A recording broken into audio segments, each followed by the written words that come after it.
Hello, my lovely listeners. Welcome back to the Brand Theory podcast, where we set out to prove the theory that when we live our lives and run our businesses authentically and in alignment to who we are and what we desire, the results we desire become ours sooner rather than later. Before we hop into this episode, which is amazing, by the way, with Mrs. Sophie Thorne. She is an incredible human. I'm so glad our paths crossed.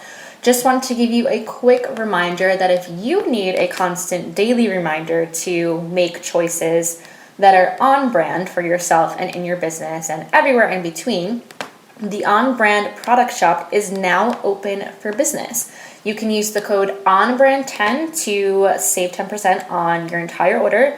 We've got something for everyone. We've got the hoodies, we got the ultimate joggers, which is probably the best sweatpants I've ever owned.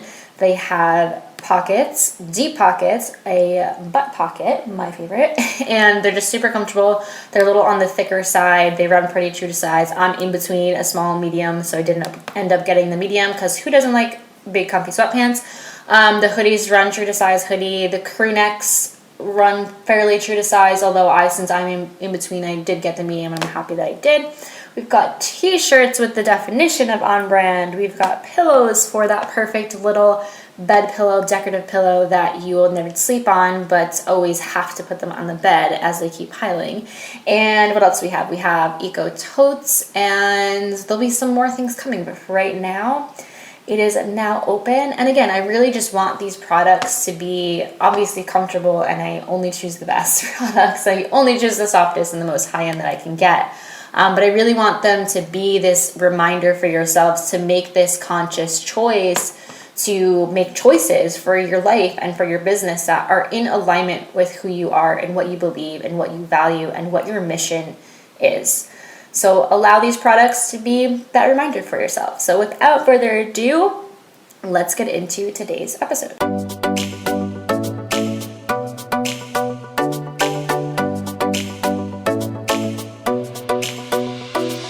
Welcome to the Brand Theory Podcast, the podcast for helping you uncover your passion, realize your purpose, and take the aligned action. Together, we're going to prove the theory that when we live our lives on brand, the possibilities become limitless. I'm your host, Danielle Marquesi, branding expert and business coach. Let's get started. Welcome back to another episode of the Brand Theory Podcast. Today we are speaking with Sophie Thorne, a serial entrepreneur and business strategist who helps women make the shift from solopreneur to CEO so they can scale their business with ease. She works with female entrepreneurs looking to streamline their strategy, create scalable systems, and develop a CEO mindset.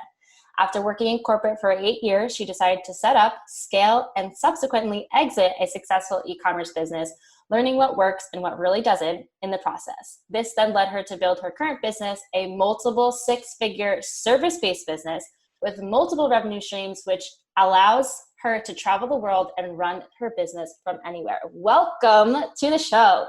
Thank you so much. Thanks for having me. Yeah, I'm so excited to do this, guys. Little backstory. Sophie was in my DMs a couple of times wanting to book this together, and I'm so excited that she kept up with me because I was all over traveling and moving and all that kind of stuff, and I'm really excited that we're finally able to do this, and excited to hear more about your story and how you're able to create this multiple six-figure business. So obviously we heard a little bit about your story in that intro, but I love to just ask in your own words, kind of tell us a little bit more about this journey. Did you always know you wanted to start a business? What was that like, switching businesses? Answer whatever you want within that big question, and we'll just keep going. Of course. So did I know I always wanted to have a business? No, not at the beginning. I think, and maybe this is a common story, I went to university and the options that were put to me were sort of doctor, lawyer, consultant, whatever it might be. So I remember actually leaving university with no idea what to do. And my dad suggested I write down a list of all the things that I was good at or that I enjoyed or whatever it might be. And I did. And I didn't know what I did with this list, but somehow I ended up putting the list in Google, and it basically said, you should be a management consultant. So off I went to become a management consultant. So I think, just to place me, I'm 35 now. So I think certainly when I was sort of graduating from university 15 years ago, whatever it wasn't, I don't know. I don't think entrepreneurship was necessarily talked about. I don't think it was necessarily talked about for women. And it didn't really seem like a particularly, available opportunity. And the only thing I remember doing was that around the same time, my dad gave me the Tony Robbins, like Unleash Your Power Within on like cassette tape. Like a cassette tape. Yeah, really showing my age. He'd had it like however long ago. That's so awesome. And so I knew I was looking for something. I didn't know it was entrepreneurship. I didn't know it was self-employment. I didn't know what it was, but I knew I was looking for something. And of course, we'll come back to this, but coming full circle, interesting that I was listening to a coach who was talking about connecting people with their purpose, etc. And of course, that's what I've ended up doing myself. So I wasn't unhappy in my corporate job, if I'm being completely honest. I know people have different stories. I wasn't unhappy. It just didn't fulfill me. And so that's when I was in that job, that's when I started looking for something else. And ironically, I had a very close friend's boyfriend at the time. He was also a management consultant, and he got headhunted or something for a startup. And that was what sort of that I got bitten by the startup and the entrepreneurship bug, if you will. And what's really interesting to me about that is it was that idea that, oh, if he can do it, I can do it too. It wasn't seen as an opportunity for me until I saw that someone else had done it. And then to cut a long story short, I went and worked for a bunch of other startups. At the time, I wasn't quite brave enough to start my own business, which led me into starting my own business. And the irony is that, no matter how much you work for other people to help them grow their business, it pales in insignificance to the baptism of fire and the learning you get absolutely. when it's your own business. So I don't know what I was thinking that I could sort of get a fast track by seeing how other people do it, because it's completely different. And I had this business, and we can obviously talk about it in more detail, but I scaled that business and then sold it. And that's what led me into doing what I do now. And I really feel that the combination of the corporate career, working for other people's businesses, then having a business that I loved but wasn't quite right for me, being able to sell that, very much all of that learning and all of that experience is what's led me to where I am today and what makes me so passionate about what I do today. So it's definitely a wiggly journey, but all the best journeys are, I think. And I definitely, I landed on my feet and I've ended up where I wanted to go, but none of it was that obvious to me as I was sort of going through it. Yeah. And it's a funny thing. Entrepreneurs, I feel like we always want to know the plan and plan the plan, but we don't exactly end up using the plan that we set out to do. Totally. I'm a Virgo, unfortunately. Well, not unfortunately, but unfortunately when it comes to planning. So everything has to be sort of meticulously done and organized. And entrepreneurship, I'm afraid, doesn't quite fit into I always say it's the biggest journey of self-development, personal development, and also the biggest learning lesson of trusting yourself too, and trusting just that you'll figure it out as you go at some point. So let's talk about when you say you actually didn't hate your corporate job, which I think is not very frequent in the entrepreneurship. Well, I shouldn't say that. There are definitely some people that I've talked to who said that they liked their corporate job, but it just wasn't fulfilling. So did you experience any pushback from family members or people also in the corporate world when you said you wanted to go out on your own? And how did you kind of deal with that?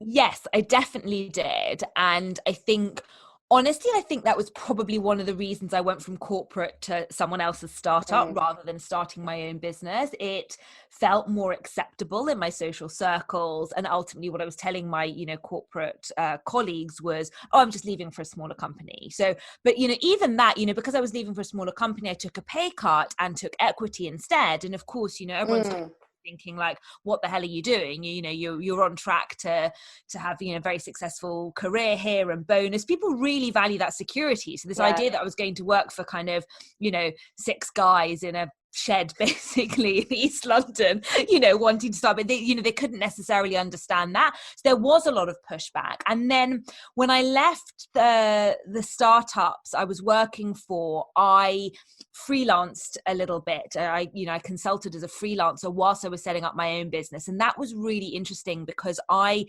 a couple of times got offered jobs by the companies that I was freelancing with.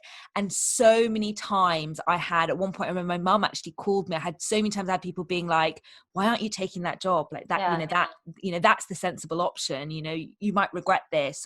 And of course, I think I look at that and I look at my friends and family who said things And I think they were obviously doing it to protect me, or they course. thought they were doing it to protect me. I don't say any of this to be unkind towards them, but it really goes to show how, and maybe that's changed a little bit now, but certainly then it goes to show how risk averse we as a, society are in a way, and how even now, even when you see, the Mark Zuckerbergs and the Jeff Bezos of this world, Sarah Blakely, all these people, that it's not that common to sort of be like, oh, I'm ditching it all and starting a business. And so you have to have a lot of self-belief, which honestly I struggled with, because it's really hard when you're not sure you're making the right decision and other people are effectively telling you you're not making the right decision. It's really, really hard.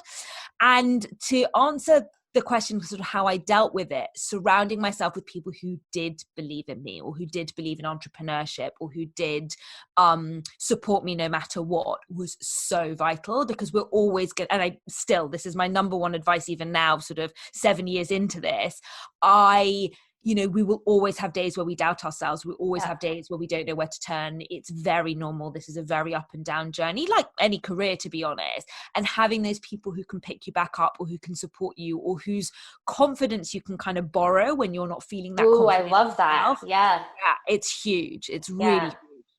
I don't know. Are you a part of like a mastermind group or anything like that? Yeah. Okay. Yeah. I am, and I've done both paid mastermind, sort of free masterminds, and the very first business I started, I would meet. I remember this really clearly. I'd meet once a month with a group of girls, just free, go for breakfast once a month, and we just share the crappy stuff, to be completely honest. Of course, if there were wins, we'd celebrate the wins, but really we were all sort of, week 1, week 2, week 3 of the business, most of us not knowing what to do, and we just share that. And I fell into that. A friend introduced me to a friend. It was one of those things, and that was also when I guess discovered the personal development world, and sort of real masterminds, paid masterminds, and coaches, and all of that. And since then, obviously ironic given where I'm at now, but since then I've absolutely been converted, and it makes such a big difference. And I've really, my network is everything. I love that you said it as borrowing somebody's confidence, because there's a lot of times when you're in a mastermind, at least in my own experience, there'll be people who are doing on books better than you, like financially, or they just seem like they have their shit together a little bit more, or they're more adamant about their routine, and they just seem to be getting results that you would like to get to. But being a part of that group, it's not a competition. It's not well, she's doing better and I'm not worthy. It's let me borrow her confidence, like you said, or let me use that as inspiration. And let me ask her, because that's what you are able to do. Let me ask her, like, if there's any advice she would give me, or is there something that she's seeing that I'm not doing that I can be doing? It's so valuable to have that network, and to have that group of people who are in the trenches with you, of figuring it out and then trying to scale. So I love that you talk about it like that. I really agree with that. And I would also, it's nice to pull the curtain back on how other people are doing things, because even that woman who might be doing what, better than you, there's something she might be struggling with. And what I noticed about those high level masterminds is that there was something, everyone's better at me than something, but I'm also better at them at some things too. And so it was truly that sort of meeting at minds. And for me, it's what's really helped me move away from comparisonitis and comparing myself to people who are doing better, and really stepping into, and I have my bad days, so I don't want to in any way sound like I'm perfect, but stepping into that idea, oh, well, if she can do it, I can do it too. Well, if it's possible for her, it's possible for me too. And I think if I'd sort of stayed on the periphery, hadn't created that network, hadn't masterminded with those women, don't still have conversations with those women, it would be easy for me to see the social media highlight reel of their lives or their businesses and constantly feel like I'm failing. But by hearing, yes, of course, by celebrating their wins, but by also hearing where they're struggling, I realize, oh, well, I'm not alone. We've all got our thing, and that's okay. Yeah, exactly. I love that. Okay. So now I want to shift into talking about this business that you built and then sold. Take us through that journey. Sure. Yeah. So very different to my current business. Yeah. I had a lingerie e-commerce brand. And the concept behind it was to bring sexy underwear to the masses, if you will. So the idea was to take I don't know what the equivalent sort of high-end lingerie brands in the US might be, but to take that sort of high-end feel and bring it down and make it sort of more available to a consumer that couldn't necessarily afford it. So that was the concept behind it, which meant that from a marketing and sales perspective, what I was looking to do was sort of high volume, low cost. So it wasn't this Yeah. idea, obviously it's an e-commerce business, but it wasn't this idea of kind of selling less of them to at a higher price. So it was really huge learning in terms of sort of marketing and all of these things. And honestly, I did more wrong than I did right. I really did. Both in terms of me as the CEO of this business, but be just in terms of the marketing. There was a bunch of things that I paid for that didn't work, bunch of sales ideas that didn't work. At one point I tried to do a wholesale model where I was selling to boutiques. Great idea, worked very well, but I wasn't making any money because when you're selling things down that lower end, it didn't really work. So it really, there were elements of it that were really, really messy, but I figured it out, and it was such a good learning curve, not just in practice but also again in terms of the confidence, like understanding that you can get two things wrong but then you get one thing right and it sort of eclipses the two things that you got wrong. So it was a really, really useful learning journey. And I'll be completely honest, I grew it. It was very successful. I was working ridiculous hours, so I sort of started to get burnt out, and I kind of got to that place where I didn't really know what to do next with it. I either needed to probably raise investment so that I could hire a team and kind of fix some of the mistakes and the mess that I'd created, or possibly needed to shut it down, or needed to look for something, look to do it slightly differently, because it didn't feel sustainable from a lifestyle perspective for me to continue sort of running around. I wasn't taking holidays. I wasn't able to take weekends. I was working in the evenings. It just wasn't a sustainable model. So whilst on paper the business was doing well, it very much relied on me. And if I'm being completely honest, I was fortunate. I was contacted via LinkedIn, of all places, by someone who had a higher end, larger lingerie brand that was run by a creative director. So she was great on the creative side, but wasn't a business person. Of course, with my background as a consultant, I was very much a business person. And she was looking for a CEO. And so that's how the conversation that actually eventually led to me selling my business started. It was a conversation around me becoming the CEO of this larger brand, her becoming the creative director, effectively us merging, my company becoming, or my line becoming a diffusion line, and then her line continuing on as this sort of luxury line. And that in itself was a really interesting journey. It went on for like 7 or 8 months, just to kind of give listeners an idea of how long this can take. I'm sure some people have done it quicker, but it was a long process of due diligence, me lifting the lid on her business, her lifting the lid on my business, etc. And ultimately, whilst we got on very well and our businesses were definitely complementary, we didn't see eye to eye on the longer term journey. So it didn't necessarily make sense to merge. But as I said, she was looking for a diffusion line. And so I was able to sell my assets. So not the company name, because she already had her company name, but I was able to sell my assets and all of that onto her to take on, which meant, honestly, I recovered my initial, seed fund, the money that I'd put in to start the business, and was in a very comfortable place, both financially and also emotionally, if that's the right word, to move on and to do something else.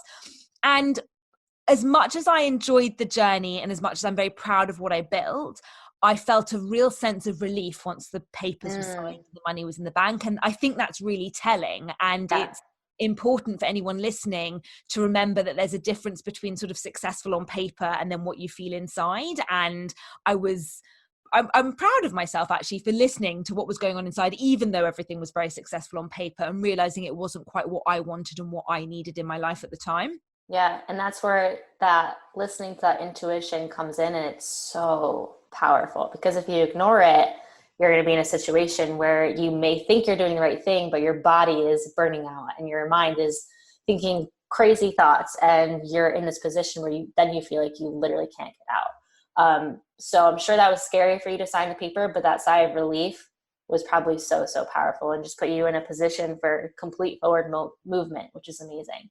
Yeah, totally. Awesome. Okay. So let's talk scaling our service-based businesses, or I'm not sure if you do service-based businesses and for product-based businesses, but let's talk about it. Let's start with how you work with your current clients, and then we'll talk into like tangible tips that we could give for anybody listening.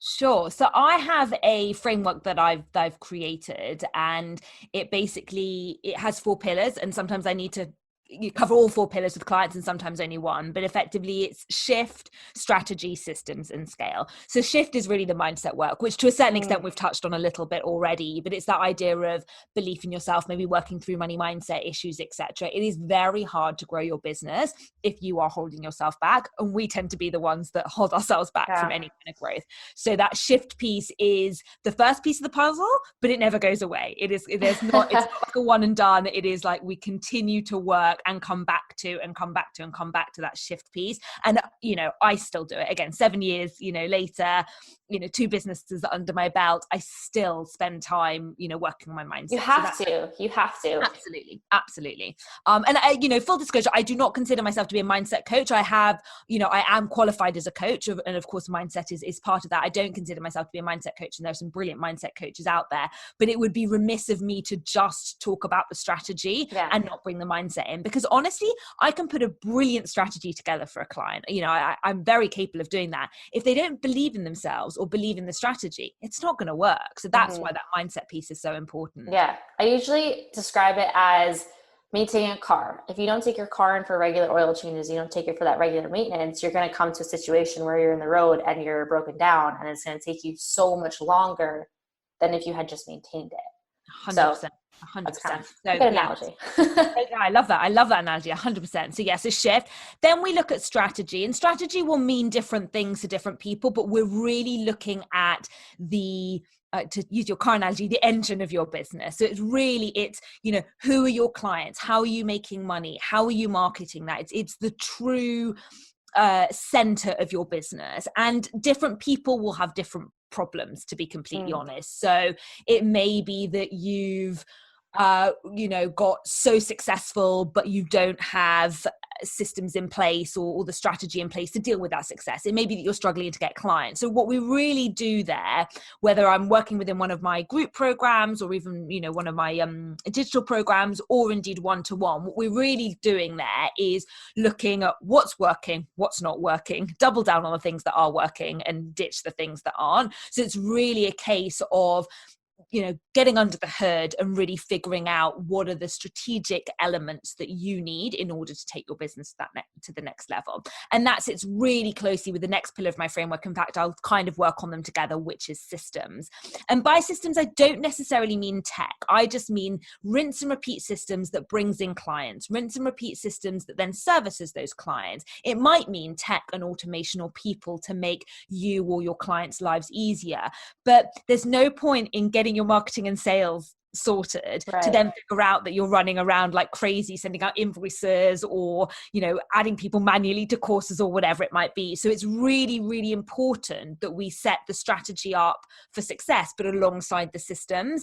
One of the things I really, really believe and is something that I live by is that you can have a very successful business, make the kind of money that you want, all of those things, without having to sacrifice everything else in your life, without without it being exhausting, without it, so that is the idea behind marrying the strategy and the systems, because you want to be able to do things effortlessly and do things easy. And again, this comes back to the mindset work. So you've got to believe that you can make money effortlessly. And I don't mean from a money mindset perspective, actually, in this case, although that is pertinent too.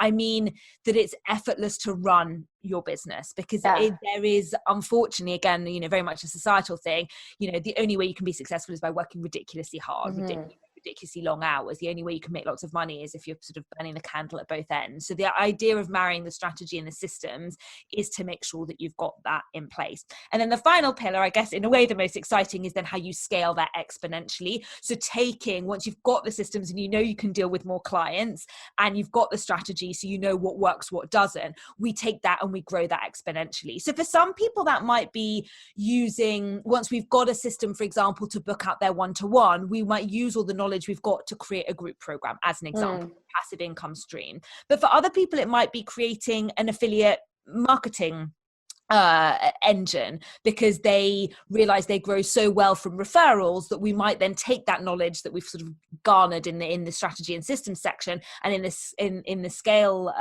bit, we might look at, okay, how can we grow that and make that even even bigger. So I think when it comes to scaling, I always say there's no right or wrong. There's just a wrong or right for you and for your business. So, it can be passive income. It could be hiring associates. I've got a client that runs a chain of restaurants. Obviously they would scale maybe by opening a new restaurant, right. But there isn't a right or wrong, but we do just need to make sure we're building the kind of business that you want to be building, whether that's a physical business or an online business, or service-based or product-based. And also that it's aligned to what you're after in your lifestyle, the kind of team that you want to run or not, as the case may be. So that is really, really important. If we look out into the world, there are so many different types of business models. All of them are successful. There isn't a one size fits all, but we do need to really tap into what's going to work for you and use the data from your business to know what's going to work for your clients and for the kind of business that you run. Yeah, I teach something fairly similar in one of my branding courses, and just in one-on-one work, I really try to drive the fact home of there's 100 million ways, like you just said, to make a business successful. And there's 100 million strategies to try, funnels, tech, or just those systems that you were talking about. But I really try to drive home the fact that you get to choose the methods that are on brand to you. So I would love to hear, and you've kind of already answered it, but I'd love to hear your advice for especially someone who's just starting out, feeling like you have to try everything. Really just like a reiterate of why it's so important to really feel into what's going to feel good to you, what's going to make you confident, what types of systems you want to focus on. Because if without that belief, and if we are just trying everything because we think it's working for somebody else, so we're just assuming it's working for us, that's where we're hitting that burnt out. So I'd love to just get your kind of thought on that as well.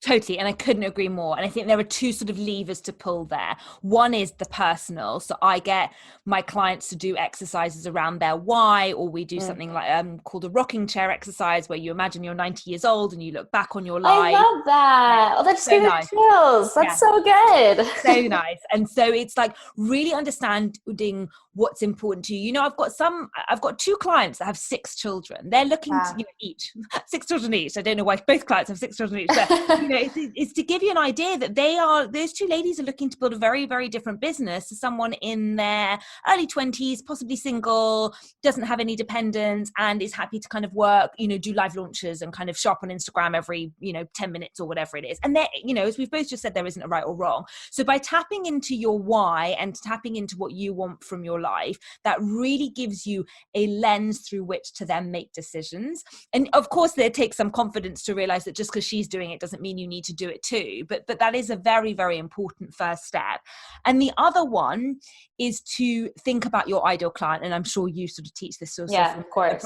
But think about your ideal client. If you are let me think of one of my clients. If you're a career coach, possibly LinkedIn is a better place to be than Instagram. That doesn't, and I know maybe Instagram might feel a bit sexier and all of these things, but ultimately we're not running hobbies here, we're running businesses. And therefore you need to kind of combine that idea of what is right for you and the kind of business you want to build and the amount of time you've got available, etc. And then what is right for the kind of offer you have for the ideal client that you've got, and make sure that you're actually using your time on the things that matter for you and for your business, rather than just because so and so said.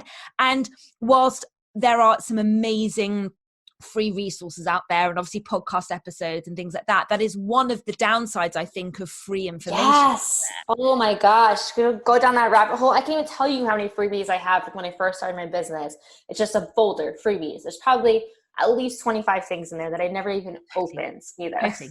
And at least you didn't open them. For the person who opens all 25, with all 25 giving you different ideas, all of which I have no doubt are valid, but no one's out there trying to implement all 25. And I think that's what we forget when we're at the early stages. So you really, before you download a freebie or even sign up to work with a coach or listen to a podcast or anything, what you want to do is take a step back and be like, what is it that I want from my life? Even if it's like, what do I want from my life in the next year? You don't have to plan months and, years in advance. What do I want from the next 12 months to 2 years? And what type of business am I trying to build in terms of, what's the offer, who's the ideal client, etc. And use that as a lens. And then by all means, binge listen to as many podcast episodes as you want, download the freebies, but the ones that are relevant to where you're at now. I have so many early stage customers coming to me and being like, I don't have a funnel. And I'm like, funnels are great. They are great, but let's focus on getting your first 5 clients first. And then we can build out a funnel, Yeah, absolutely. That's a bit early.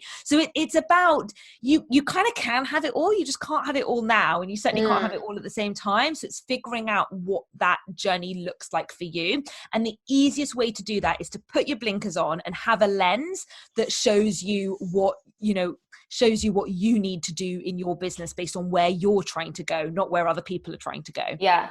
I feel like, and I don't know if you've experienced this as well, but with those starters, especially, they're so hesitant to do the why work because they're just so excited to get to the strategy and to get to the scaling and the money part of it.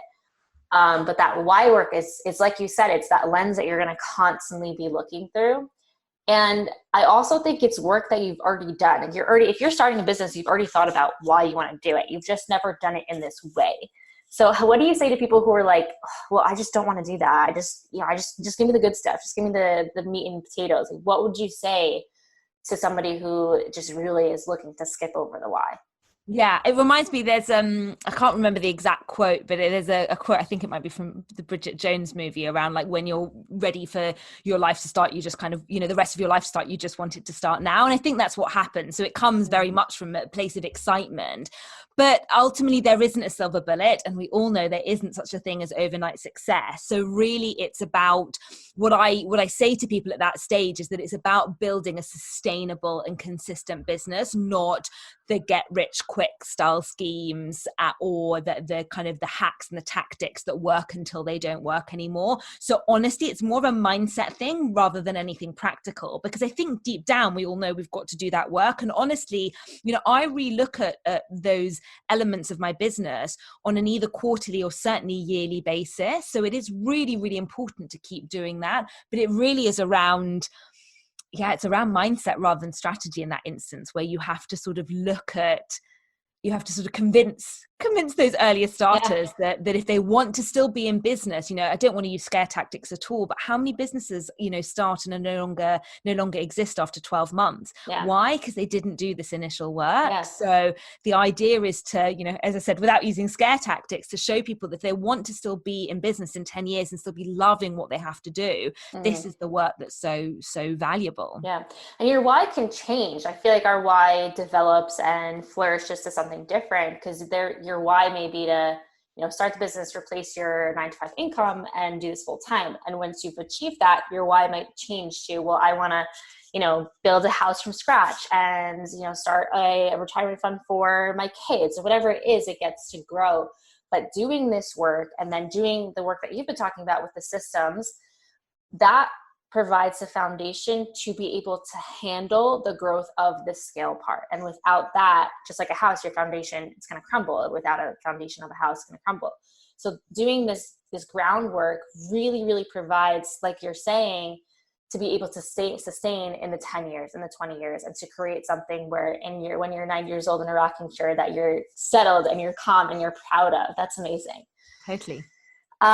Okay, so let's talk a little bit about branding. So with all the switching that you've been doing and with all the personal scaling that you've been doing, have you had to, well, of course, switching businesses completely, you've had to, but have you had to change the physical pieces of your brand, like your colors, your fonts, your logos, and all of that? And then maybe let's talk about how your mission has evolved a little bit from when you started this piece of your business to where you are now.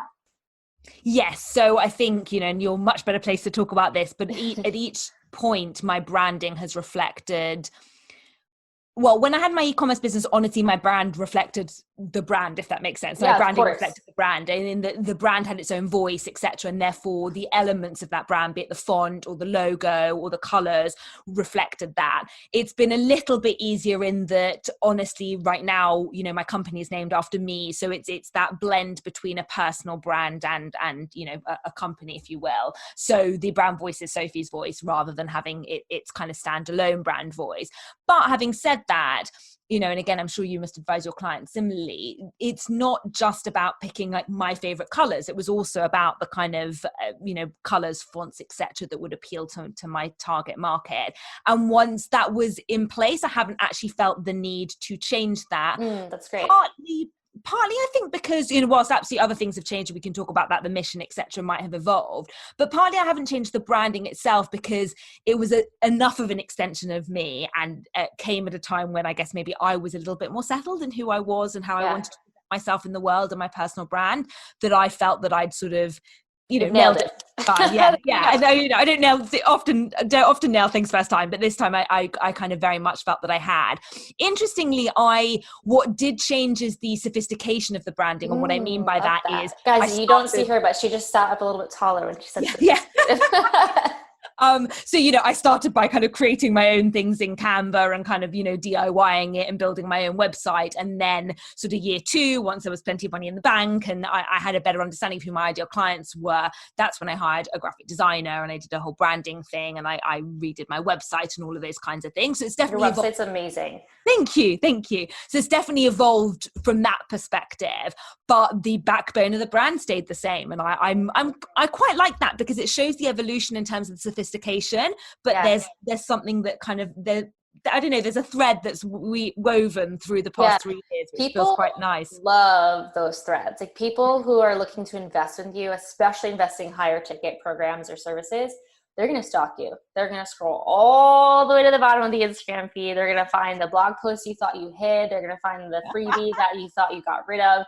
They find it all. Sometimes I get notifications of people who downloaded that first freebie they ever made. God, that is so embarrassing. I thought I got rid of that, because it's just, it's the bones, like you're saying, like the bone of what it is involves is there, but the way it looks is so different. That sophistication piece is so much higher and more reflective of the personal growth that I've gone through, and I'm sure you've gone through too.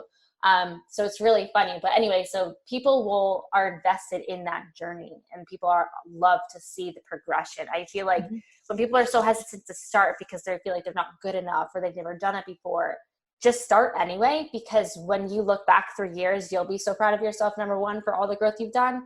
But your initial followers, your initial loyal fans will speak more highly of you because you've stuck with it and because you've grown, and they can see that physically in how you're showing up, how you're talking. Maybe you're wearing different clothes. Maybe you're more sophisticated.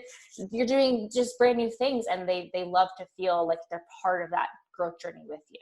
Yeah, no, I completely agree. And I also, you know, again, in the spirit of kind of sharing the good and the bad, I think showing your journey and showing those ups and downs, or showing the thread, or showing how you've improved is actually so important. I was saying to my girls on Tuesday, I run a group program, and I was saying to them, I sort of got on the call like mouth half full of food because I just sort of tried to, you know, down some food and all this stuff. And I said to them, you know, when I did my first group program, maybe 18 months ago, I would be so nervous about getting on these group calls that I would have to like sit in a like quiet, darkened room for like 10 minutes breathing to then get on it. This time round, I was like running up the stairs, toast in my mouth, like, you know, no makeup, hot mess, and I was fine. I was really confident, and it really comes with the fact that I've spent the past 18 months week in, week out getting on these group calls, and now I'm really confident with it. And I like that progression. I'm not ashamed of that. In fact, I'm proud of it, and I want to talk about that. So I think sharing the journey, whether that's in branding or anything else, is so important. Yeah. I think about all the times too, I was terrified to do stories, like talking stories on your Instagram. And now it's like I had to be in a quiet room. If I was with people and I really wanted to do something, I had to leave the room completely, and I didn't want them to hear me. I'd block certain people from seeing the stories because I didn't want them to see it. But now it's like, hey guys, I'll be right back. Gotta go record stories. Or I'll just do it like, hey, can you be quiet for 2 seconds? I just gotta record the story. You know, like you just build Totally. that confidence one foot in front of the other, which is 100%. amazing Yeah, part no, of the I journey. think, and I do still get messages even from clients being like, how can you record a story in the car with your husband there? And I'm like, I don't care anymore. Like, I literally Yeah. don't care anymore. But, it takes, for anyone who's listening and does still care, that's okay. We were both Yes. there however long ago, and you get to that point where you don't care. And I think that's what's so exciting. Yeah. And I think also going back to you recording stories in the car with your husband, I think people love that kind of stuff because number one, the messages you just get, but you're also giving permission for people to borrow your confidence, so to speak. And you're giving permission to say, oh, okay, if she can do it, I can do it. So everything that you were talking about earlier, it's like now you're doing it and handing that permission and that confidence off to someone else to do kind of the same thing you did, which is awesome. Totally. Love it. So you kind of answered this question in a big way with switching from or selling the e-commerce to switching to what you're doing now. But a question I love to ask on these is, was there a time you were living off brand? So not in alignment with yourself and not listening to your truth and feeling that intuitive pull to do something different. And how did you navigate that? And how did you get back to living on brand? So if you gave us a big scale example, maybe there's like literally people will say, well, I was drinking Poland spring water, but I really wanted to drink Fiji because it made me feel better. Like it could be anything. I just love to hear people's answers to this question. Yeah. And, obviously I have kind of given in, as you said, the answer in a big way, but I think there's lots of micro examples, be that the food that I'm putting in my body to kind of, borrow your example, to not making enough time for self-care, to whatever, and much more on that side of things. I think you preach a lot of things. I said earlier about like not working, too many hours, and there's more to life than just work and all of these things. And it is so easy, even for me today, to forget or get swept up in something. And it takes a lot of confidence and belief in your brand and belief in what you believe in to kind of come back to that. And so for me, I have on a daily basis sort of check-in points with myself where I might like look back at the day. I'm talking a few minutes, it doesn't take me hours, but I will look back at the day and how I spent that day, how I feel about the day, maybe give it a quick like mark out of 10 in my head, that kind of thing. So if I am off brand, I'm never off brand for more than 24 to 48 hours. And that's really, really important to me, because I think for me personally, I can't speak for others, it's very easy for me to sort of fall off the wagon and work a 12-hour day or forget to go for that lunchtime walk or whatever it is. And on that day, I don't feel it. I don't notice it. 5 days later, if I've not been nourishing my body well, or I've not been getting outdoors enough or whatever it is, I can barely function. And I know other people are very different, but it is really important for me to have those structures in place. I don't rely that much on my willpower. In the same way, if you don't want to eat chocolate, don't put it in your cupboard. Yeah. I really believe the same thing. So I have a very structured existence, which includes sort of these check-ins at the end and the beginning of the day, to make sure that I'm very quick to pick up when I'm not doing the things that I said I was going to do. And really, when I say I said I was going to do, promises to myself, because those promises to myself are what enable me to function at the highest level. And that's what being on brand means to me. I love that interpretation. That was awesome. Thank you so much. Okay, so if someone's looking to scale their business, like they're really wanting to get serious about it and they know they just can't do it by themselves, what do you offer? Low offer, higher ticket? What's kind of the structure of where people can work with you? Yeah, great. Love that question. So I go from low ticket all the way to high ticket. So you can see everything on my website, but I sell like templates, like my downloadable templates. I've got a great planning template, which I love because, again, my Virgo hat on here, but, just planning for your quarter or planning for your month can be a game changer. Just looking back at how the last month went and looking forwards to how you can make changes this month is huge. So planning template. I then offer a sort of DIY DIY program, DIY course, really, where you can kind of work through a lot of the things that we've talked about, everything from sort of mapping out your offer, getting more clients, nailing your sales, and that's sort of my mid-tier offer, if you will. I then have a mastermind group program, and then I offer one-to-one and strategy sessions where we kind of dive super deep into whatever it is that you're struggling with. So I guess, it goes from slightly more generic, if you will, to kind of getting a little bit more of me and a little bit more of my proprietary framework and the bits that I work with. But there's definitely something for everyone, including those earlier stage entrepreneurs. Amazing. I love it. Do you have any last thoughts for us or any last pieces of advice for us? So something that came up, but I didn't want to interrupt you. I can't remember when I thought about it, but one of the things that I love to get my clients to do, and I'd love to encourage listeners to do this too, is to write a success journal. So what that means is every day at the end of the day, you just write down one thing that went well that day in your, I'm going to say in your business, it can be in your life, and you just date it and you write one thing.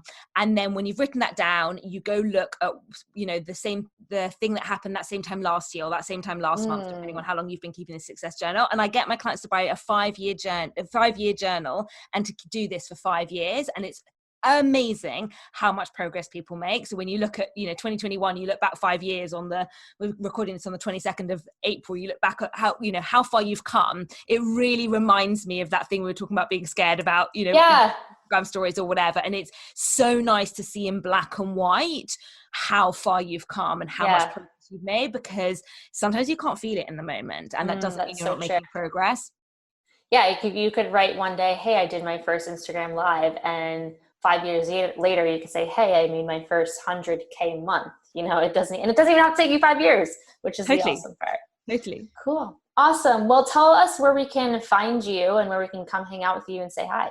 Sure. So I tend to hang out most on Instagram. So my handle's Mrs. Sophie Thorne with an E at the end of Thorne. And come say hi. Happy to answer any questions based on anything we've talked about. Thank you so much for being here. And I can't wait to talk to you again and keep watching you scale your business. Thank you. Thanks for having me.